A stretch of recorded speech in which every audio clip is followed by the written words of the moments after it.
Hello and welcome again to the Writer Review. This is Eric Kirk Writer, and today we're going to be taking a look back at the 1989 intense drama titled Do the Right Thing.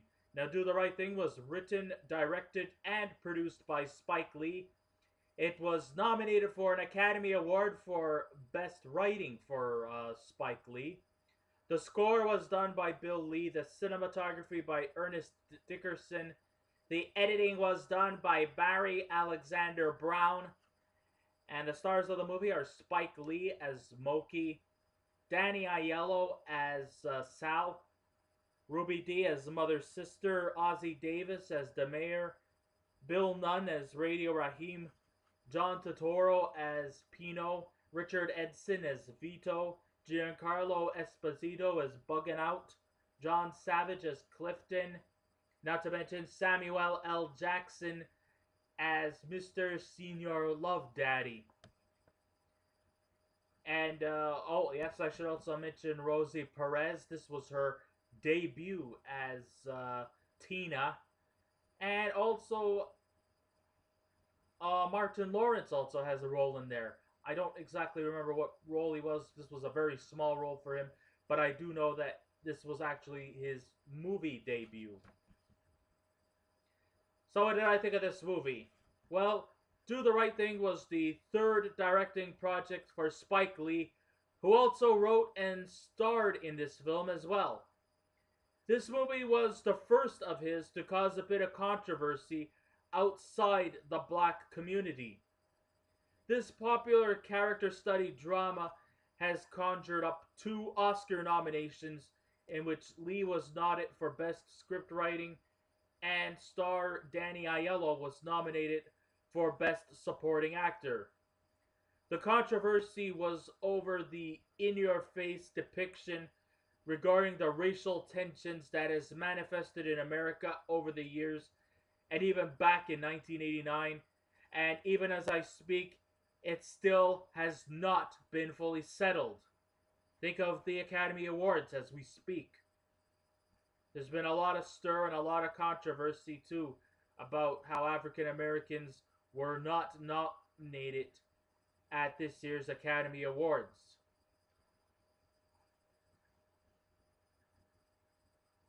If there's ever going to be a settling, that's not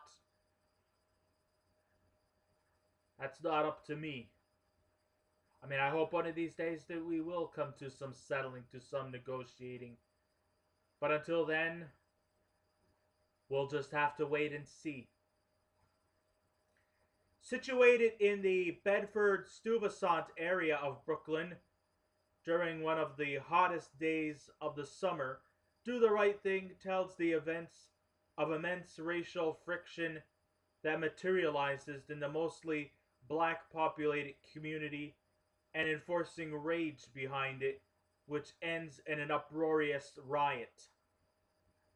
In spite of the story being very unsettling with stress and racial conflicts manifesting throughout this movie, it's actually a very rich character study with an amazing and very interesting, well developed characters. Spike Lee himself stars in the movie as Moki, sporting a Brooklyn Dodgers jersey with the number 42 Jackie Robinson, as he's working as a low paid pizza delivery boy at famous Sal's Pizzeria. He is a well meaning young man who has a steady relationship with his Latino girlfriend Tina, played by Rosie Perez, and he has a young infant son by the name of Hector. Lee succeeds in making Moki not entirely a positive role model, but still, in spite of his numerous flaws, he can be described as likable with a steady brain above his shoulders. He is kind of the typical man next door that we can relate to and we can easily sympathize with in all the hard times he's faced in with everyday life.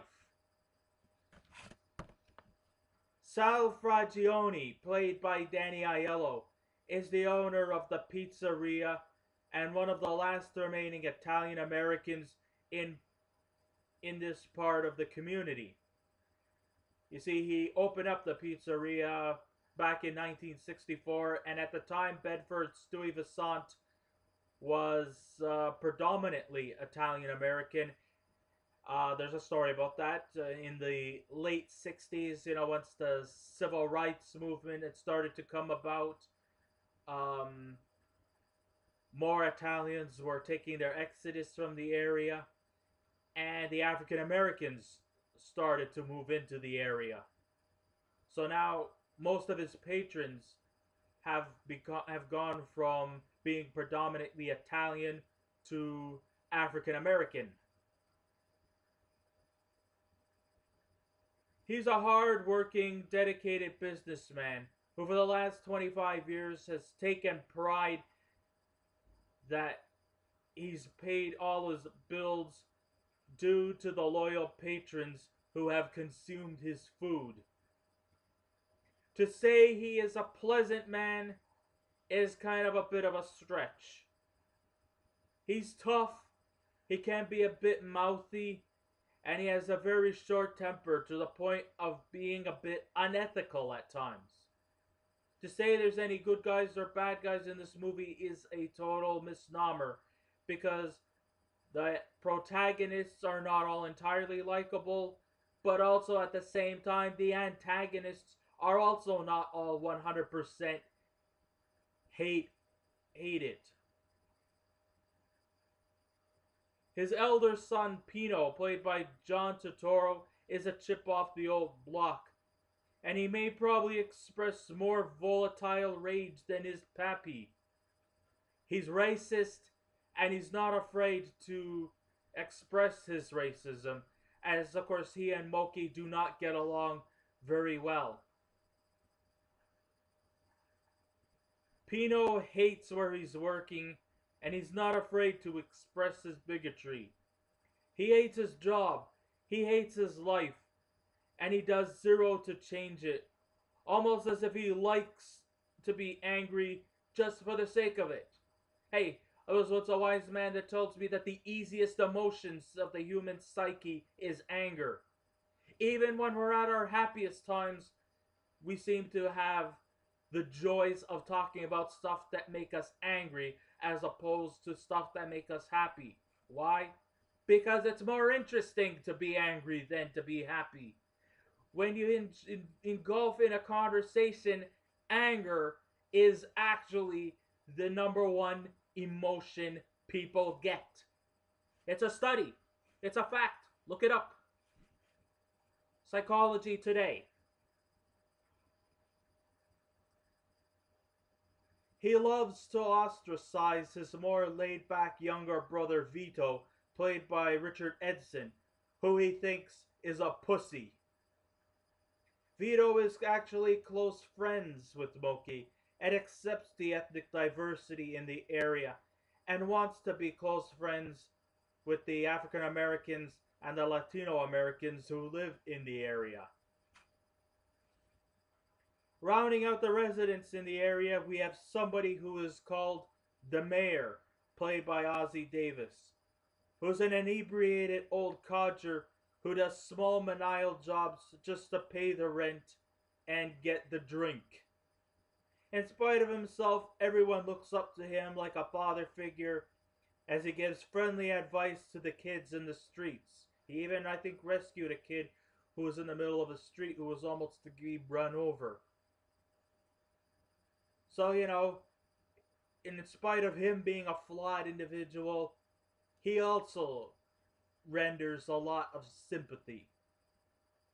He is smitten by the very ethical landlady who goes by the name of the mother's sister, who is actually the real-life wife of Ossie Davis, Ruby D. And she's always perched by her window looking on as the passers-by in the neighborhood. A pre-famed Samuel L. Jackson plays a much more cooler, collected role than usual as the local radio personality, Mr. Senior Love Daddy, who serves as kind of the narrator behind the city heat and the chaotic turn of events erupting in the area. Then we got Roger Gwevner Smith. He was purely excellent in his rather small role as Smiley, who is the village simpleton who lobbies around the streets selling hand painted portraits of iconic African American heroes like Malcolm X, Dr. Martin Luther King, Louis Farrakhan, anybody. Sure, he's a well meaning buffoon, even though he gets on passers-by's nerves. And then we got the three guys sitting around on the streets. ML, Coconut Sid, and Slick Willie, played by Paul Benjamin, Frankie Faison, and God rest his soul, the late Robin Harris. These are three jobless gentlemen who pass their time of days just sitting around and chatting about anything nonsensical.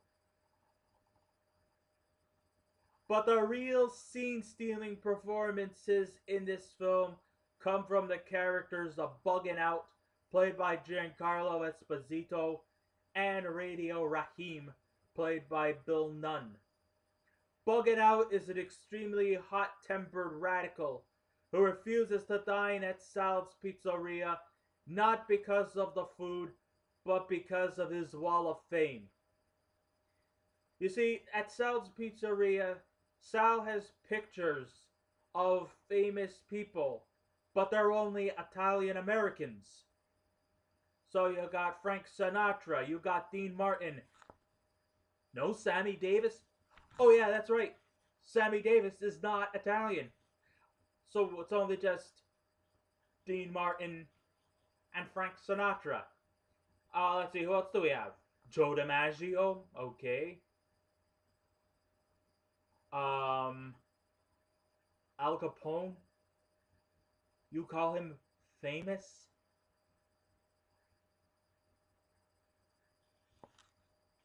It's your store. Who by to argue? So anyway, Sal only has Italian American icons posted on his wall, much to the chagrin of Buggin' Out, who goes out on a crusade and gather other community members to boycott Sal's Pizzeria unless Sal adds some brothers to his wall. Radio Raheem, meanwhile, constantly prances around town, blasting the Public Enemy's Fight the Power on his boombox, while sporting love and hate knuckle rings on his fingers as he memorizes a speech from the movie, I think it was Night of the Hunter, by starring Robert Mitchum. He repeats this kind of speech repeatedly. And there's a funny scene as he enters a convenience store and asks for batteries from a Korean clerk played by actor Steve Park. So he actually plays a very important part in this movie. Of course, the climax comes when Sal ends up encountering Buggin' Out, Radio Raheem, and Smiley in his store.